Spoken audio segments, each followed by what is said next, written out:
Hi everyone, मैं कमल कुमार पंडित आप लोग का हार्दिक अभिनंदन करता हूं हमारे यूट्यूब चैनल डायमंड में।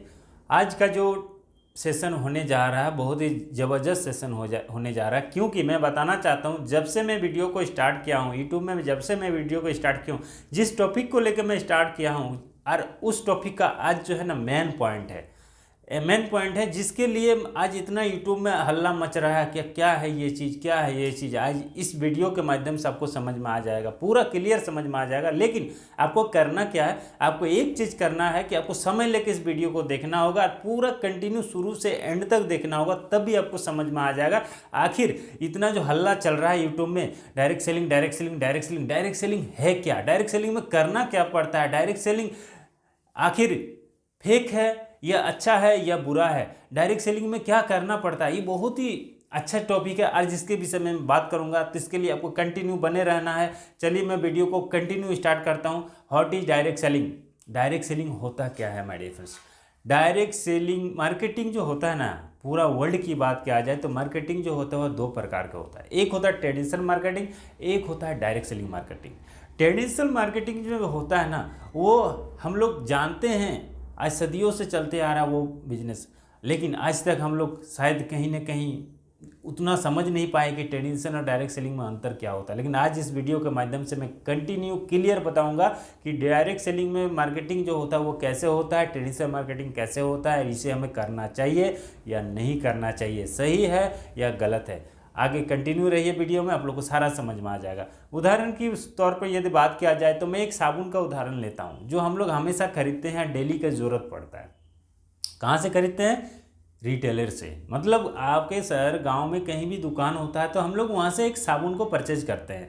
परचेज करने के बाद उसको घर लाते हैं, घर लाने के बाद उसको यूज करते हैं। स्वाभाविक है, जैसे हम लोग करना चाहिए उस तरह करते हैं। लेकिन आपको पता है क्या वो दुकानदार वाला साबुन बनाता है क्या?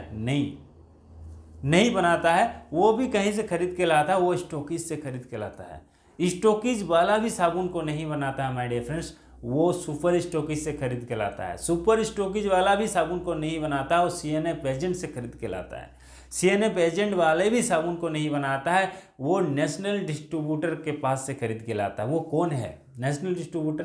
पूरा स्टेट का, मान लीजिए आप कोई भी स्टेट में रहते हैं, उस स्टेट का एक नेशनल डिस्ट्रीब्यूटर रहता है जो पूरा स्टेट को सप्लाई देता है, पूरा स्टेट को सप्लाई देता है। और उसमें से एक बंदा और रहता है, कौन रहता है? एडवर्टाइजमेंट। ये बहुत ही मतलब पावरफुल चीज़ है एडवर्टाइजमेंट। आज वो एडवर्टाइज से ही हमें पता चलता है कि साबुन को लगाना चाहिए या खाना चाहिए। यदि साबुन को यदि एडवर्टाइज यदि बताते कि साबुन को खाना चाहिए तो शायद आज हम लोग साबुन को खाते, लेकिन उसने बताया कि इसको लगाना चाहिए। तो ऐड से क्या होता है? ऐड से हमें जानकारी मिलता है कि उसको किस तरह से यूज करना चाहिए। चलिए ये हो गया ट्रेडिशनल मार्केटिंग। लेकिन इसमें क्या फंडा है? सपोज मान लीजिए एक साबुन का मूल्य कितना है? 10 रुपये MRP लिखा हुआ रहता है। सपोज मैं एग्जाम्पल दे रहा हूँ, 10 रुपये MRP लिखा हुआ रहता है, लेकिन वो मैन्युफैक्चरिंग जो होता है ना वो 3 रुपया में होता है। और ये जो 7 रुपया गया कहाँ?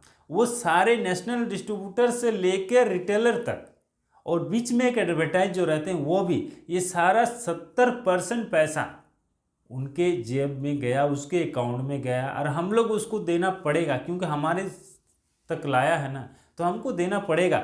लेकिन ये हो गया ट्रेडिशनल बिजनेस हो गया। लेकिन डायरेक्ट सेलिंग क्या है? अब हमें डायरेक्ट सेलिंग को समझना है। Direct selling manufacturing to customer, manufacturing वो भी 3 रुपया में ही होता है फैक्ट्री में, लेकिन हमारे पास आते आते, कस्टमर के पास आते आते वो कितना हो जाता है? 10 रुपया। यानी वो 10 रुपया में कन्वर्ट होता है। लेकिन 7 रुपया जो है ना, वहाँ ना नेशनल डिस्ट्रीब्यूटर रहेंगे, ना आपका सीएनएफ एजेंट रहेंगे, ना स्टॉकीज रहेंगे, सुपर स्टॉकीज रहेंगे, ना रिटेलर रहेंगे, कोई नहीं रहेंगे माय डियर फ्रेंड्स। इसमें एक ही बंदा रहेगा, वो डिस्ट्रीब्यूटर रहेगा। जिस कंपनी का प्रोडक्ट को आप लेते हैं, खरीदते हैं, उसमें एक डिस्ट्रीब्यूटर रहता है, एक कंपनी का मालिक रहता है। ये दोनों में से डिस्ट्रीब्यूटर का सारा काम होता है। क्या क्या काम होता है? वो प्रचार भी करता है, साबुन को लगाना चाहिए, खाना चाहिए, सारा चीज़ बताएंगे वो। अब वो डिस्ट्रीब्यूटर एक सेलिब्रिटी का भी रोल को अदा करता है। साथ ही साथ 70% पैसा वो आप जो डिस्ट्रीब्यूटर है ना, सारा पैसा आपके अकाउंट में जाने वाले हैं। इसी को बोलते हैं डायरेक्ट सेलिंग बिजनेस। आप समझ चुके होंगे कि डायरेक्ट सेलिंग है क्या।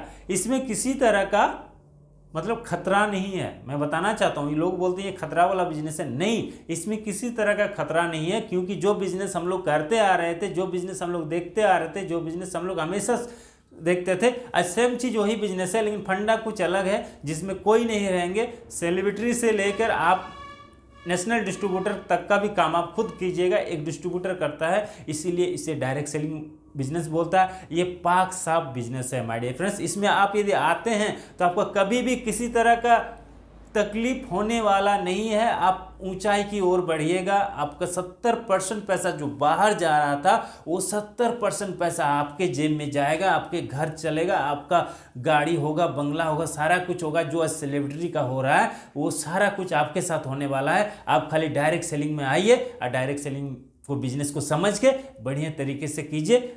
आज का वीडियो यहीं तक रहेगा, फिर मैं नेक्स्ट वीडियो के साथ आऊँगा कि डायरेक्ट सेलिंग को करना कैसे है, डायरेक्ट सेलिंग में किस तरह से क्या होता है, सारा वीडियो में एक एक करके आप सबके सामने लाऊंगा। तब तक के लिए जय हिंद, जय भारत।